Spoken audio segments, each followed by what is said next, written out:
오늘 하나님께서 우리에게 주시는 말씀은 룻기 1장의 말씀입니다. 우리 드디어 룻기로 이제 구약 성경 룻기로 함께 오게 되었는데요. 룻기 1장에서부터 4장까지의 말씀을 우리 함께 계속해 나눠 갈 거고요. 오늘은 1장 전체의 말씀 함께 듣도록 하겠습니다. 함께 합독하실 때는 룻기 1장 19절에서 20절까지 두 절의 말씀 우리 함께 합독하겠습니다. 찾으신 분들 자리에 다 일어나셔서 19절과 20절 두 절 말씀 우리 함께 읽도록 하겠습니다. 함께 읽습니다. 시작. 그 두 사람은 길을 떠나서 베들레헴에 이르렀다. 그들이 베들레헴에 이르니 온 마을이 떠들썩하였다. 아낙네들이 정말 이게 나오미인가 하고 말하였다. 나오미가 그들에게 대답하였다. 나를 나오미라고 부르지들 마십시오. 전능하신 분께서 나를 몹시도 괴롭게 하셨으니 이제는 나를 마라라고 부르십시오. 아멘. 자리에다 앉아주시고요. 엎친 데 덮친 격이다. 불난 집에 부채질이다. 갈수록 태산이다. 여러분, 인생을 살아가다 보면 이렇게 이야기하고 싶을 때가 있다 없다? 네, 있어요. 정도는 다 다르더라도 또 상황은 다 다르더라도 우리 모두는 그야말로 위기 속 위기의 순간을 자주 경험하며 살아가게 되는 것 같아요. 야, 이제 정말 더는 못 버티겠다라고 생각했는데 그것보다 더 큰 날벼락이 내 인생을 인정사정 봐주지 않고 까부수는 것만 같을 때, 뒤흔드는 것만 같을 때, 혹시 오늘 예배드리는 우리 성도님들 중에 목사님 지금이야말로 제 인생이 딱 그 순간입니다 얘기하고 싶은 분들 계시지 않습니까? 오늘 본문 속에서도 갈수록 태산이고 엎친 데 덮친 격이고 불난 집에 부채질인 것만 같은 인생을 한 명 만나게 됩니다. 이 여인에게는 도대체 무슨 일이 일어나게 된 것일까? 오늘부터 룻기 말씀이 시작되는데요. 한번 이 여인의 이야기를 살펴보도록 하겠습니다. 룻기 1장 1절입니다. 사사시대에 그 땅에 기근이 든 일이 있었다. 오늘 보니까 사사시대에라는 배경이 등장을 합니다. 사사시대에는요 슬로건이라는 것이 하나 있었습니다. 만약 그 시대에도 차가 있었다면 모든 사람들이 차 뒤에 붙이고 다녔을 법한 범퍼 스티커가 하나 있었는데요. 그것이 무엇이냐? 사사기 21장 25절 함께 보십시오. 그때에는 이스라엘에 왕이 없었으므로 사람들은 저마다 자기의 뜻에 맞는 대로 하였다. There is no king. 그러니까 어떻게 됩니까? I am the king. 모두가 자기의 인생이라고, 자기의 인생의 왕이라고 고집했던 시대. 하나님의 백성들이 하나님을 자기의 왕이라고 인정하지 않고 살아갔던 시대. 모두가 왕이라고 고함을 질렀던 시대. 그러니 하나님은 그분의 자녀들을 훈계하기 시작하셨어요. 무엇으로요? 1절에 보니까 그 땅에 기근을 보내신 거예요. 사실 이것은 사사기에 반복해서 등장하는 패턴입니다. 이스라엘 백성들이 하나님께 불순종합니다. 그러면 하나님은 그분의 자녀들을 징계하기 위해서 기근을 보내셨어요. 그래도 이스라엘 백성들이 하나님께 돌이키지 않을 때 하나님은 이방 민족들을 이스라엘 백성에게로 보내셔서 이스라엘 백성이 큰 혼란에 빠지게 하셨어요. 드디어 이스라엘 백성들이 정신을 차리고 아이고 우리가 하나님께로 돌아가야 되겠구나, 하나님이 우리의 왕이시지 회개하기 시작할 때 하나님은 사사들을 보내셔서 이스라엘 백성들을 구원해 주셨고, 하나님이 구원해 주시자 이스라엘 백성들과 하나님 사이에 평화와 평안의 시대가 시작이 되는 겁니다. 그러다 얼마 지나지 않았을 때 또 무슨 일이 일어납니까? 도와주시고 보호해 주시고 지켜주시는 하나님을 잃어버리고 이방신들을 섬기기 시작하는 거예요. 불순종하는 거죠.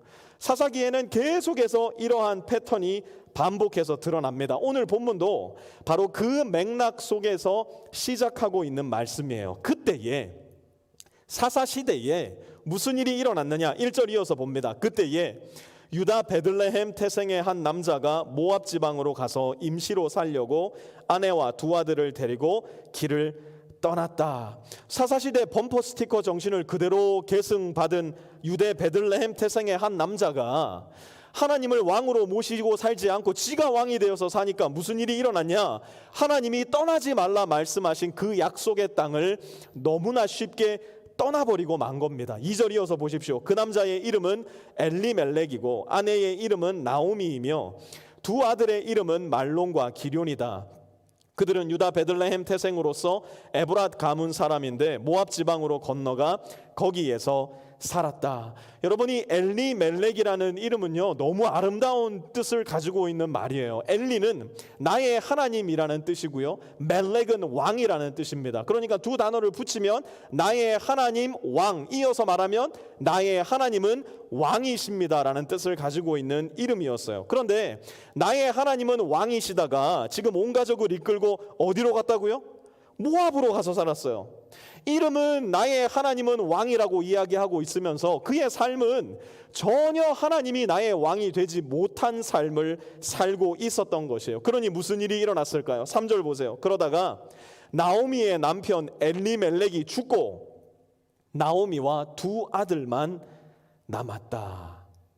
엎친 데 덮친 격, 갈수록 태산의 상황이 나오미와 남겨진 두 아들에게 닥쳐온 겁니다. 아버지만 믿고 따라왔는데 아버지가 그만 죽고 만 거예요. 이쯤 됐으면 뭔가 그들의 인생을 돌아보고 혹시 하나님께서 우리의 인생에 원치 않는 것이 있지는 않을까 점검해 봤어야 되는데 이들은 전혀 그렇게 하지 못했어요. 4절 보십시오. 두 아들은 다 모압 여자를 아내로 맞이하였는데 한 여자의 이름은 룻이고 또 한 여자의 이름은 오르바였다. 그들은 거기서 10년쯤 살았다. 불행하게도 이 두 아들 역시 아버지와 똑같이 스스로 자기 인생의 왕이 되어버린 삶의 길을 걸어가기 시작합니다. 하나님은 이스라엘 백성들에게 이방 여인들과 결단코 결혼하지 말라 말씀하셨는데 두 아들은 그런 하나님의 명령은 안중에도 없었던 것 같아요. 두 아들 모두 모압 여자를 아내로 맞이했고요. 거기에서 우리는 오늘부터 시작되는 룻기의 주인공 이방 여인 룻을 만나게 됩니다. 자, 이제 주인공이 등장을 했으니 그러면 이제 해피리 에버 애프터의 인생이 시작이 되는 걸까요? 5절 한번 보세요. 그러다가 아들 말론과 기럐이 죽으니 나오미는 남편에 이어 두 아들마저 잃고 홀로 남았다. 웬걸요? 아버지에 이어서 두 아들 모두도 그만 죽고 맙니다. 그리고 이제는 어머니와 두 며느리, 그 당시 사회 문화 속에서 최하층민을 형성했던 아들도 없는 과부 셋만 덩그라니 남게 된 겁니다. 그야말로 엎친 데 덮친 격 아닙니까? 그야말로 불난 집에 부채질 아닙니까? 그야말로 설상가상인 상황이 바로 이 상황 아니겠습니까? 혹시 오늘 함께 예배드리는 우리 성도님들 인생 중에 야, 정말 저 인생이 꼭 내 인생 같다, 내 인생도 나오미와 별반 다를 게 없구나, 그야말로 내 인생 역시 엎친 데 덮친 격인데 생각이 드시는 분 있으십니까? 만약 여러분이 오늘 내 인생이 그야말로 나오미 같다라는 생각이 든다면 여러분에게 가장 필요한 것은 무엇일까요? 지금 이 순간 여러분에게 가장 절박한 것은 무엇이 될까요? 바로 여기에 바로 이와 같은 사람들에게 사랑이 필요해요. 나오미와 같은 사람들에게 섬김이 필요하고요, 나오미와 같이 절박한 사람들에게 나눔이 필요해요. 오늘은 룻기 1장에 등장하는 4명의 인물을 살펴볼 겁니다. 이들이 펼치는 사랑의 기술을 함께 살펴볼 거예요. 이들이 어떤 사랑의 기술을 펼치는가 오늘 말씀 속에서 살펴보면서 내 사랑의 수준은 어디까지 와 있는가, 그리고 지금 내 사랑의 수준을 업그레이드 시키기 위해서 나는 어떤 하나님의 말씀에 귀 기울여야 하는가 오늘 말씀을 통해서 살펴보려고 합니다. 먼저 사랑의 기술, 중수의 기술부터 한번 살펴보겠습니다. 중수의 기술입니다. 6절에서 8절입니다. 모압 지방에서 사는 동안에 나오미는 주님께서 백성을 돌보셔서 고향에 풍년이 들게 하셨다는 말을 듣고 두 며느리와 함께 모압 지방을 떠날 채비를 차렸다. 나오미가 살던 곳을 떠날 때에 두 며느리도 함께 떠났다. 그들은 유다 땅으로 돌아가려고 길을 나섰다. 길을 가다가 나오미가 두 며느리에게 말하였다. 너희는 제각기 친정으로 돌아가거라. 너희가 죽은 너희의 남편들과 나를 한결같이 사랑하여 주었으니 주님께서도 너희에게 그렇게 해주시기를 빈다. 오늘 본문 속 나오미가 펼치는 사랑의 기술을 가만 살펴보면요, 나오미는 최소한 하수를 뛰어넘은 중수의 사랑의 기술 가지고 있었던 것 같아요. 중수의 기술을 가지고 있는 사람은요, 자기가 짊어져야 할 짐을 상대방에게 맡겨놓지 않습니다. 그냥 나 홀로 조용히 그 짐을 스스로 짊어지는 편을 선택을 합니다. 여러분 생각해 보세요. 고대 시대의 시어머니는요, 며느리들을 다스릴 수 있는 권한을 가지고 있었어요. 더군다나 지금 아들과 결혼했다가 아들이 죽은 상황입니다. 그러면 시어머니는 이 며느리를 소유할 수 있는 법적인 근거가 있었던 사람이라고요. 그러나 나오미는 며느리들을 자기의 소유로서, 자기의 종으로서 부리지 않습니다. 며느리들이 자기와 함께 간다면 자기 자신은 조금 편안할 수 있을지 모르겠으나 모압 여인으로서 이스라엘 땅에서 그들이 어떤 대접을 받을지 나오미는 너무나 잘 알고 있었기 때문에 나오미는 며느리들을 돌려보내기로 합니다. 그래서 이렇게 말해요. 9절, 너희가 각각 새 남편을 만나 행복한 가정을 이루도록 주님께서 돌보아 주시기를 바란다. 여러분, 사랑의 중수는요, 아무리 자기가 어렵고 힘든 상황 속에 있더라도요, 너의 평안을, 너의 기쁨을, 너의 유익을 진심으로 빌어주는 사람이에요. 진심으로 너의 안녕과 잘됨을 빌어주는 사람이라고요. 그런데 내가 해줄 수 있는 일은 아무것도 없어요. 내가 직접 너에게 줄 수 있는 무언가도 아무것도 없어요. 왜요? 내 코가 석자거든요. 지금 내 인생도 설상가상인데, 내 인생도 엎친 데 덮친 격인데, 사랑의 중수밖에 안 되는 내가 너에게 무엇을 줄 수 있겠느냐 말이에요. 어떻습니까 여러분? 여기까지 이야기를 듣고 보니까 그래도 나는 사랑의 중수쯤은 되는 것 같은데요, 내가 비록 아무것도 줄 거는 없더라도 나는 상대방의 안녕과 평안 정말 진심을 다해서 빌어주는데요 라는 생각이 드시는 분 혹시 계십니까? 이번에는 사랑의 하수들은 어떻게 사랑의 기술을 펼치는가 한번 살펴보도록 하죠. 10절입니다. 아닙니다. 우리도 어머님과 함께 어머님의 결례에게로 돌아가겠습니다. 하수들이 펼치는 사랑의 기술은 몸이 아니라 입으로 하는 사랑이에요. 하수들의 사랑은 입만 살아있는 사랑입니다. 10절 다시 한번 보세요. 돌아가라는 나오미의 말에 며느리가 말하는 겁니다. 아닙니다. 우리도 어머님과 함께 하겠습니다. 과연 이 말은 진심이 담긴 말이었을까요? 앞으로 살펴보면 알게 되겠죠. 우리도요, 말로만 사랑할 때가 너무 많아요. 기도하겠습니다 이야기해놓고 기도 한 번도 안 했던 적 있으신 분 마음의 손을 들어보십시오. 밥 한 번 먹죠? 얘기해놓고 10년간 밥 한 번 안 먹은 그 사람 혹시 여러분들 인생에 있지는 않습니까? 주일마다, 지금이야 모이지 못하는 때지만 주일마다 내 옆자리에 앉은 지가 10년, 20년이 지났는데도 이 사람의 가족이 누구인지도 몰라. 매주마다 함께 주님의 성찬을 나누면서 주님의 몸과 주님의 피의 상징을 들고 함께 취하면서도 전혀 그 사람에게 나의 몸과 피를 나누지 않는 사람들, 매주마다 예의와 격식을 갖춘 종교인으로만 만나기를 기뻐하는 우리 그리스도인의 모습들, 입만 사른 하수의 사랑 대변하는 것 아니겠습니까? 나는 절대로 네 인생에 관여하고 싶지 않아. 그냥 밝은 웃음을 띠고 아이고 잘 지내셨습니까? 그까지만. 네 인생이 피곤하다고? 네 인생이 절박하다고? No. 나는 너의 인생에 전혀 참여하고 싶은 마음이 없어 생각하는 사람들, 사랑의 하수들이에요. 여러분, 우리 인생은요 되게 지저분해요.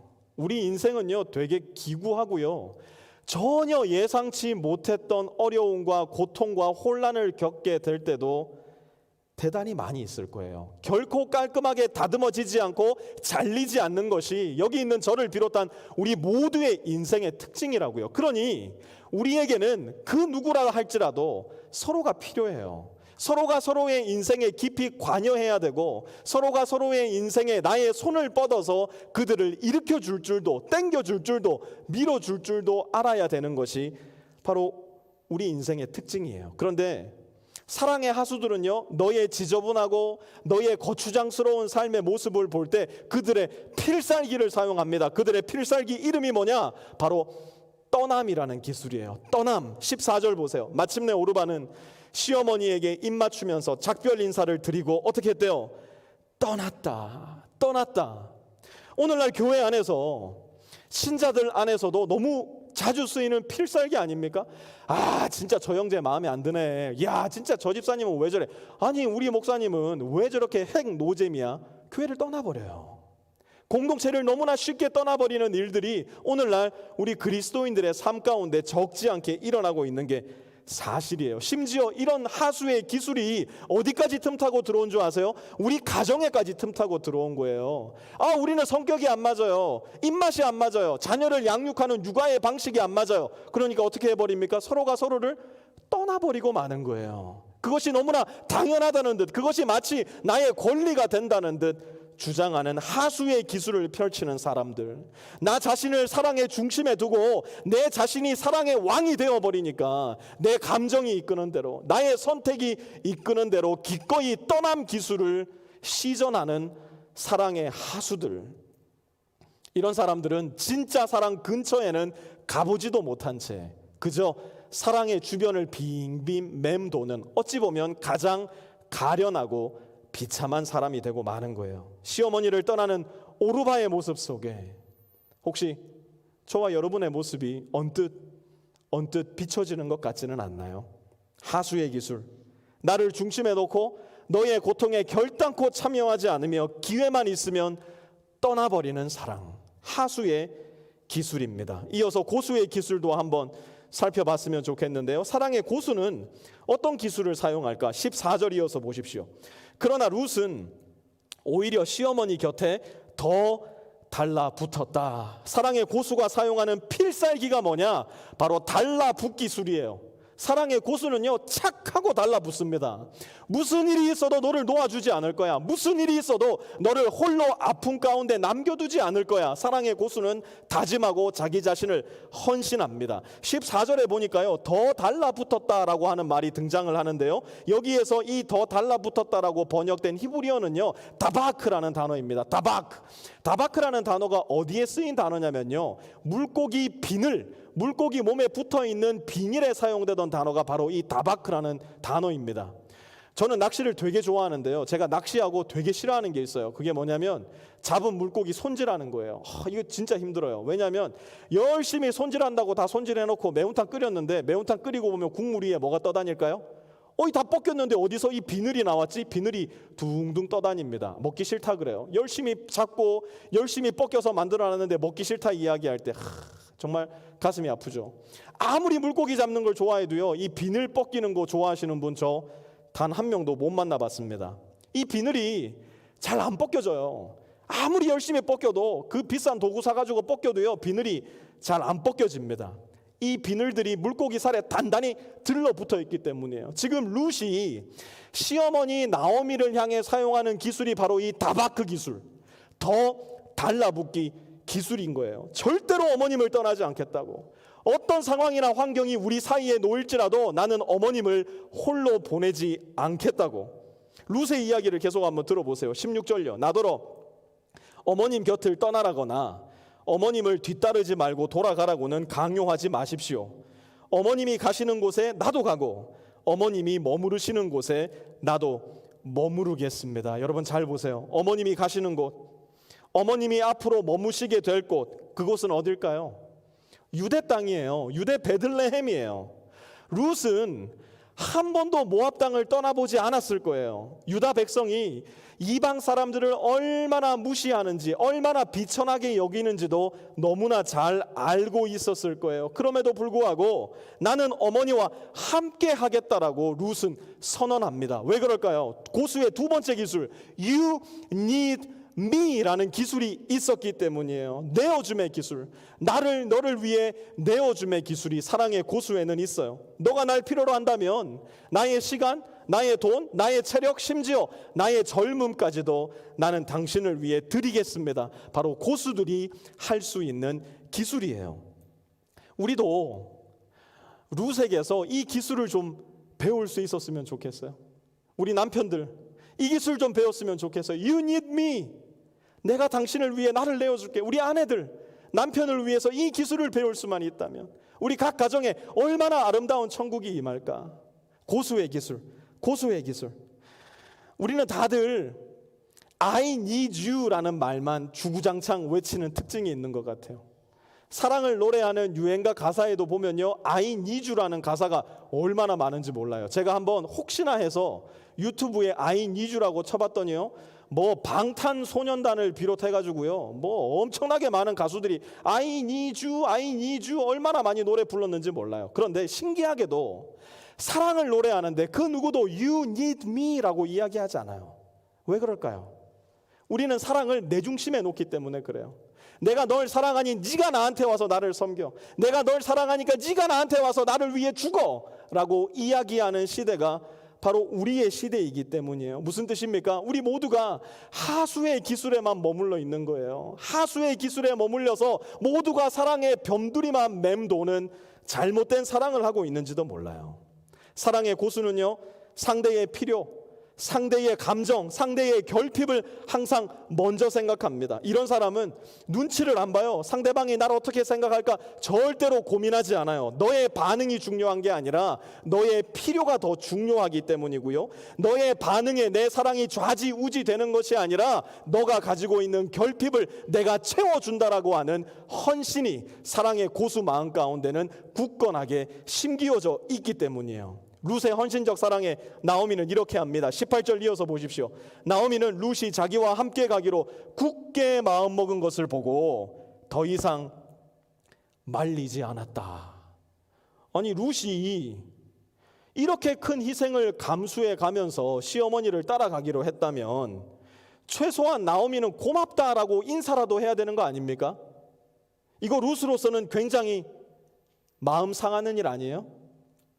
그런데 룻은요, 시어머니한테 삐지지 않았어요. 왜요? 고수의 기술을 가지고 있었으니까요.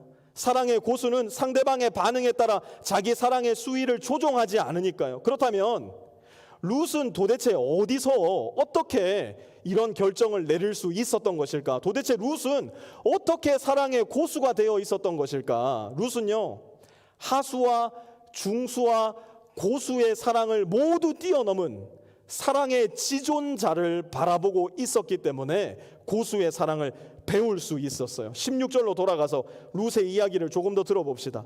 어머님의 결례가 내 결례이고 어머님의 하나님이 내 하나님입니다. 어머님의 하나님, 곧 야훼 하나님, 하늘과 땅을 만드신 하나님, 땅 위의 모든 인간을 창조하시고 이스라엘 백성을 애굽 땅에서 구출하여 내신 하나님, 40년의 광야 생활을 불기둥과 구름기둥과 만나로 지키시고 이끄셨던 하나님, 적과 꿀이 흐르는 땅으로 인도하셨던 하나님, 끊임없는 불순종 가운데도 변함없이 이스라엘을 사랑해 주시고 지키시는 하나님. 룻은 바로 이 하나님을 주목하여 보고 있었던 것이에요. 룻은 자기 내면에서 억지로 짜내고 또 짜내서 1g도 안 되는 그 사랑을 가지고 시어머니를 사랑했던 것이 아니라 사랑의 지존자 되신 하나님을 바라보면서 하나님에게서 흘러나오는 그 사랑의 능력으로, 그 사랑의 근원으로 시어머니를 사랑하고 있었던 것이에요. 그렇다면 물어야죠. 룻은 도대체 하나님에게서 무엇을 보았을까? 룻이 그 하나님을 바라보면서 배운 것은 무엇일까? 우리 마지막으로 지존의 기술, 사랑의 근원자가 가지고 계신 기술을 한번 살펴보겠습니다. 19절에서 20절요. 그 두 사람은 길을 떠나서 베들레헴에 이르렀다. 그들이 베들레헴에 이르니 온 마을이 떠들썩하였다. 아낙네들이 이게 정말 나오미인가 하고 말하였다. 나오미가 그들에게 대답하였다. 나를 나오미라고 부르지들 마십시오. 전능하신 분께서 나를 몹시도 괴롭게 하셨으니 이제는 나를 마라라고 부르십시오. 나오미의 고백을 한번 들어보세요. 전능자께서 어떻게 하셨대요? 자기를 몹시도 괴롭게 하셨대요. 나오미는요, 자신이 지금 현재 처한 상황이 모두 하나님 때문이라고 생각하고 있는 겁니다. 13절로 돌아가서 나오미의 또 다른 이야기를 들어보세요. 주님께서 손으로 나를 치신 것이 어떻대요? 분명하다는 거예요.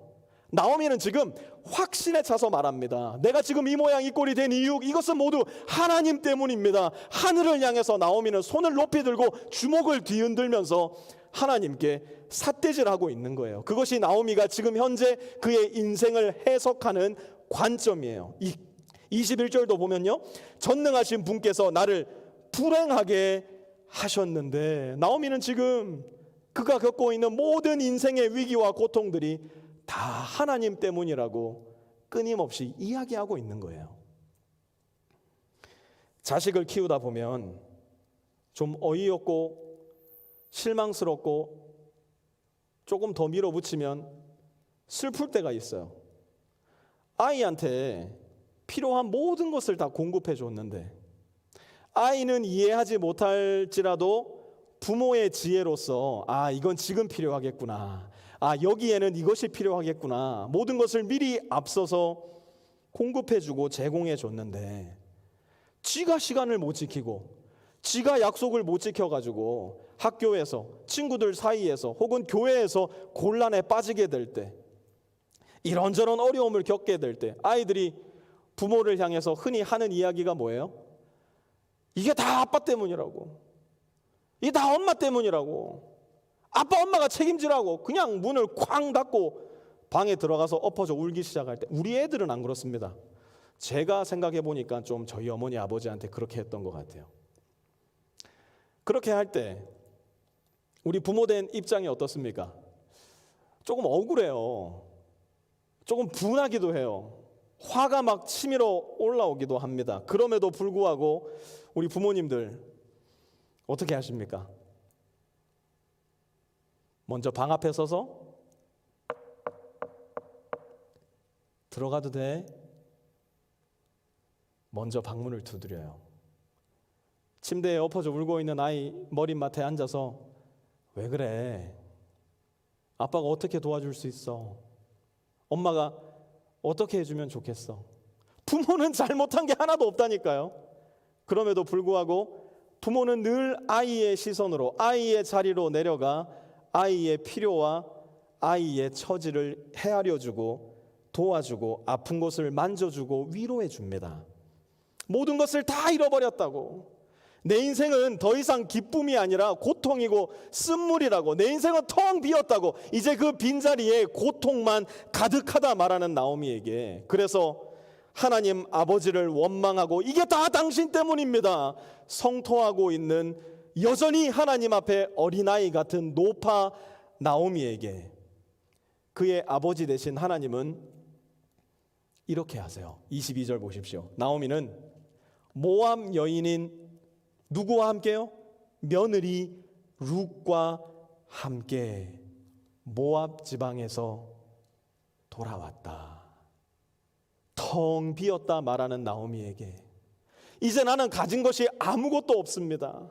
내 인생을 고통이요 쓴물이라고 불러주십시오 말하는 나오미 곁에 나오미의 아버지 되신 하나님은 룻을 두셨어요. 열아들 부럽지 않은 며느리, 열 남편 부럽지 않은 딸 룻. 하나님은 나에게 아무것도 남은 게 없다 생각하고 믿었던 나오미 곁에 그가 상상할 수도 깨달을 수도 요구할 수도 없을 만큼 탁월한 사랑의 역량을 지닌 하나님의 모습을 쏙 빼닮은 룻을 남겨두셨어요. 이것이 바로 사랑의 지존, 사랑의 근원 되신 하나님께서 보여주시는 그분의 아름다운 사랑의 모습이에요. 우리의 인생도 가만 돌이켜보면 그런 것 같아요. 이제 정말 끝장이다. 이제는 뭐 도무지 빠져나갈 구멍이 안 보인다 생각하는 그때 하나님은 항상 저와 여러분만을 위한 룻을 우리 삶 가운데 남겨두셨던 것 같아요. 나만의 룻이 어디에서 나타났는지, 언제 나타났는지 갑자기 내 인생 가운데로 돌아와서 나를 도와주고 위로해주고 일으켜 주었던 추억, 아마 저와 여러분 가운데 다 경험해 보았던 추억이 아닐까 생각해 봅니다.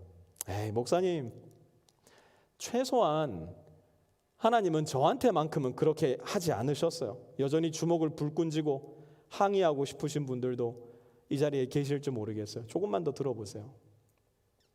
우리 모두는요, 도저히 빠져나갈 수 없는 죽음의 미로 속에 갇혀 있었던 사람이에요. 우리 중 그 누구도 내 스스로 영원한 생명으로 영원하신 하나님 곁으로 나갈 수 있는 사람은 단 한 사람도 없었어요. 그런데 하나님은 오늘 본문 속 이방 여인 룻을 통해 태어나실 자손, 이제 우리는 너무나 잘 알고 있는 예수 그리스도를 통해서 우리 모든 인류가 죽음의 미로를 탈출해 생명의 출입구로 들어갈 수 있도록 인도해 주셨어요.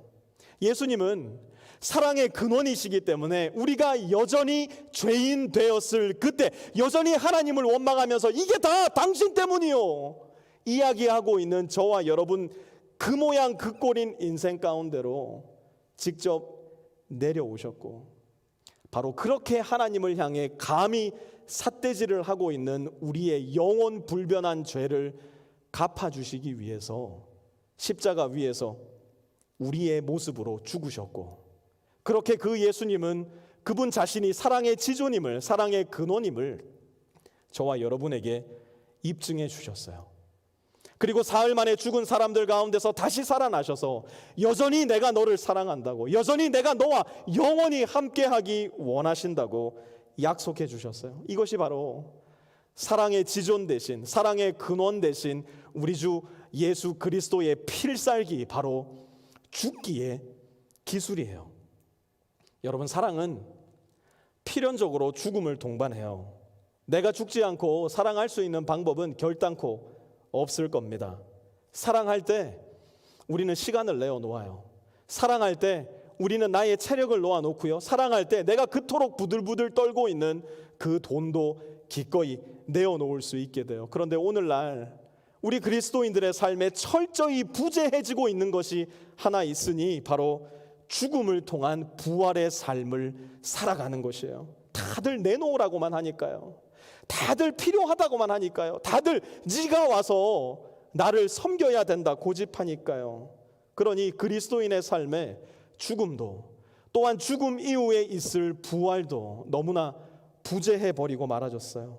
그렇게 우리의 삶에 죽음이 사라지니까 덩달아 부활의 능력이 사라져 버렸어요. 능력이 없어요. 기쁨이 없어요. 즐거움이 없어요. 왜요? 우리가 먼저 죽어야 그 뒤에 부활이 올 텐데, 우리가 먼저 나를 낮춰 놓아야 하나님이 우리를 높여 주실 텐데, 당연히 우리가 먼저 걸어가야 할 죽음의 발걸음이 부재하니 부활의 기쁨과 즐거움, 그리고 하나님께서 우리에게 안겨주시는 평안이 사라져 버렸어요. 그런 우리에게 사랑의 지존자 되신 하나님은 오늘도 이렇게 말씀해 주세요.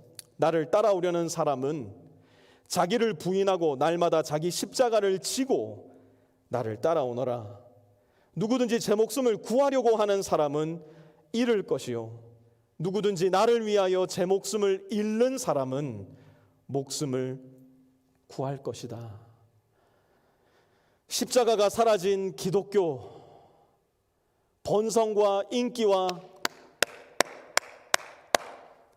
박수 소리에 뒤덮인 기독교, 주를 위하여 죽겠습니다라고 고백하고 헌신하는 신자들이 실종된 기독교, 제법 그럴듯해 보일지는 모르겠으나 거기에 예수님은 계시지 않아요.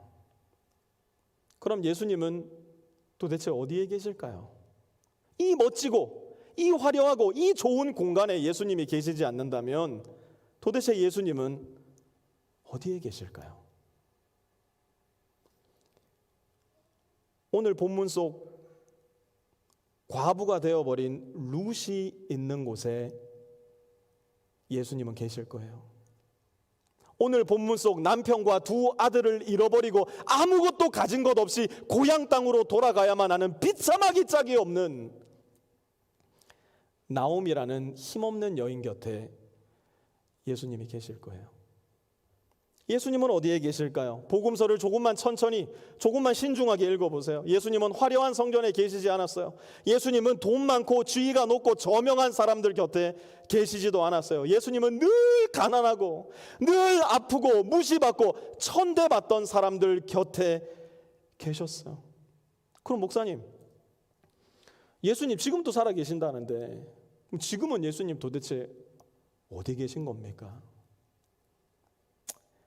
예수님은 바로 지금 이 코로나로 인해서 24시간 아이들과 완전히 하나가 되어서 하루에 3끼, 4끼, 5끼를 차려내는 엄마들의 그 괴로움 속에 어디를 좀 가고 싶어도 도저히 갈 곳이 없는, 뭔가를 좀 해보고 싶어도 아이 때문에 아무것도 하지 못하고 오로지 아이의 필요만 채워야만 하는 답답하고 우울하기 짝이 없는 엄마들과 분명 함께 계실 거예요. 하루하루 말을 못해서 그렇지 직장에서 그야말로 살얼음판을 겪는 듯한 마음으로 직장을 다니는 우리 남편들, 지난주 옆 사무실 김 과장이 해고를 당했는데 혹시 이번 주 내가 해고당하진 않을까? 그러면 우리 가족 어떻게 먹여 살리지? 내가 우리 가족 어깨에 짊어지고 있는데 이거 어떻게 해야 되지? 아내에게도 이야기하지 못하고 아이들에게도 비춰내지 못하는 그 무거운 마음을 가지고 가장의 자리를 지키고 있는 우리 아빠들 삶 곁에도 분명 예수님은 계실 거예요. 새로운 일자리를 찾아서 문을 두드리고 또 두드리지만 도무지 열리지 않는 직장 문 앞에서, 통장을 보면은 점점 줄어들어가는 잔고 앞에서 방황하고 고민하고 절망하는 울고 있는 우리 청년들과도 분명 예수님은 함께 계실 거예요. 그 누구에게도 말하지 못하지만 도저히 뚫고 나갈 수 없는 사망의 음침한 골짜기를 걷고 있는 듯한 우리 빛의 교회 성도님들의 삶 속에 분명 예수님은 함께하고 계실 거예요. 그런 점에 있어서 우리 모두는 늘 언제나 Where is my Ruth? 나의 룻은 도대체 어디에 있는가 들리지 않는 비명을 지르고 있는 사람들이에요. 또한 그런 점에 있어 동시에 우리 모두는 늘 언제나 누군가에게 그 사람만의 룻이 되어줄 수도 있는 사람들이에요. 예수님과 함께 십자가를 지고 예수님과 함께 내 목숨을 잃을 기회, 동시에 예수님과 함께 부활을 경험할 수 있는 기회를 우리는 늘 가지고 살아갑니다. 사랑하는 성도 여러분, 예수님을 만나고 싶으세요? 예수님을 경험해보고 싶으세요? 나도 부활의 능력을 가지고 살고 싶어요, 목사님. 정말 그게 여러분들의 고백이십니까? 그렇다면 룻이 되십시오. 내 남편의 룻, 내 아내의 룻, 내 이웃의 룻이 되어서 예수님이 초청하시는 그 십자가의 길, 죽음과 부활의 길을 한번 걸어보셔요. 바로 거기에서 우리는 기독교의 신비와 능력, 곧 죽음과 부활을 경험하게 될 거예요. 광고 시간에 짧게 말씀드렸지만 오늘 말씀의 주제와도 연관이 있어서 잠시 말씀드립니다. 우리가 선교하고 있는 필리핀 지역교회의 아이들이 도합 85명쯤 된다고 합니다. 아이들 한 명당 20불 정도의 헌금을 보내면 장기간 지속되고 있는 코로나, 또 지난주 있었던 태풍 때문에 정말 말도 안 되게 지쳐있고 우울해 있는 아이들에게 크리스마스 선물을 정성껏 준비해서 보낼 수 있다고 합니다. 우리 교회는요, 개척한 이래로 한 번도 절기 헌금을 광고해 본 적 없고요, 앞으로도 아마 정말 특별한 일 아니면 절기 헌금 이렇게 광고할 일 없을 겁니다. 그러나 올해는 추수감사절 감사 헌금 우리 전 교회 공동체적으로 다 같이 한번 해봤으면 좋겠어요. 한 성도가 몇천 불, 몇만 불 하는 거 저 절대로 원하지 않아요. 모든 성도가 다만 10불이라도, 다만 20불이라도 내가 나의 지갑의 죽음을 좀 경험해보고 싶습니다. 나는 사랑의 하수인데, 나는 사랑의 중수인데 한번 내 지갑의 죽음을 통해서 조금이라도 내 사랑을 업그레이드 시켜보고 싶습니다 하시는 분들, 절대로 나에게 보답할 수도 없고 절대로 나에게 되돌려 줄 수도 없는 저 바다 건너 필리핀 아이들에게, 또 필리핀 현지 신학생들에게 룻이 되어 주십시오. 내가 한 명의 아이에게 룻이 되어 주겠다 하시는 분들은요, 20불 헌금하시면 돼요. 내가 10명의 아이들에게 룻이 되어 주겠다 하시는 분들은요, 200불 헌금하시면 돼요. 절대로 10명 이상에게 하지 마시기 바라요. 왜냐하면 말씀드렸듯이 한 사람이 다 책임지는 그런 공동체 저 절대 원하지 않아요. 늘 돈 때문에 벌벌 떠는 우리인데, 우리 한번 저 멀리 있는 나에게 결코 돌려줄 수 없는 그 아이들을 위해서 한번 룻이 되어 보자고요. 그렇게 사랑의 고수인 룻을 닮아서 우리 모두가 서로가 서로에게 룻이 되어주기 시작할 때, 그렇게 우리가 예수 그리스도의 사랑의 장성한 분량으로 자라가기 시작할 때, 여러분, 우리가 살고 있는 이 공간이 조금이라도 더 천국의 모습을 닮은 공간이 되지 않겠어요? 그렇게 내가 내 남편에게, 그렇게 내가 내 아내에게, 그렇게 내가 내 직장 동료와 학교 선후배들에게 룻이 되어주는 삶을 살기 시작할 때, 그곳에서 천국의 작은 불빛 새어나오지 않겠습니까? 사랑하는 성도 여러분, 사랑하는 빛의 교회 형제와 자매 여러분, 오늘부터 시작하는 룻기 공부인데, 우리 한번 오늘 룻기 말씀에서 보았던 것처럼 누군가에게 룻이 되어주지 않으시겠습니까? 우리 오늘 말씀 기억하면서 함께 말씀을 거두는 기도 하나님께 올려드리도록 하겠습니다.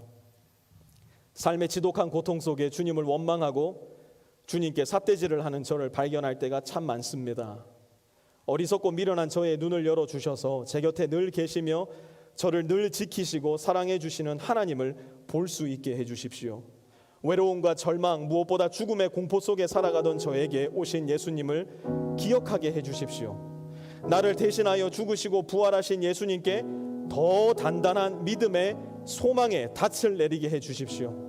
제 자신의 삶과 생이 누군가에게 룻과 같은 생이 되게 해주십시오. 나의 룻은 도대체 어디 있나 찾기보다 너의 룻이 되어주마 다짐하고 결심하는 인생 되어 예수님 빼닮은 삶을 살게 해주십시오. 우리 이 세 가지 기도 제목 가지고 잠잠한 목소리로 하나님께 나아가도록 하겠습니다.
사랑의 아버지 하나님, 지쳐있고 힘들어하고 고통 속에 들리지 않는 비명을 지르는 많은 사람들이 오늘 바로 여기에 이 예배의 자리에 모여 있습니다. 하나님, 나한테 도대체 왜 이러세요? 하나님, 언제 도와주시려고요? 하나님을 향해서 보이지 않는 삿대질을 해가며 겨우겨우 오늘 예배의 자리를 지키는 주의 자녀도 분명히 오늘 이 자리에 있을 겁니다. 하나님, 우리의 눈을 열어주셔서, 우리의 영혼을 열어주셔서 하나님께서 우리를 위해서 무슨 일을 하셨는지, 우리 주 예수 그리스도를 통하여 우리에게 어떤 하나님의 사랑을 보여주셨는지를 명확하게 볼 수 있고 깨달을 수 있는 우리 성도들 다 될 수 있게 도와주시고, 그리하여 그 지존의 사랑, 그 사랑의 근원된 우리 주님을 빼닮은 성도들 되어서 하나님께서 우리를 통해 주의 사랑을 나누기를 원하는 그곳에, 우리에게 룻이 되어라 말씀해 주시는 바로 그곳에 주님께서 우리에게 가르쳐 주신 십자가를 짊어지고 오늘도 뚜벅뚜벅, 오늘도 당당하고 담대하게 걸어나갈 수 있는 우리 모든 성도들 될 수 있도록 하나님 역사하여 주시옵소서. 감사드리며 우리 주 예수 그리스도의 거룩하신 이름 받들어 간절히 기도드려 싸움나이다. 아멘.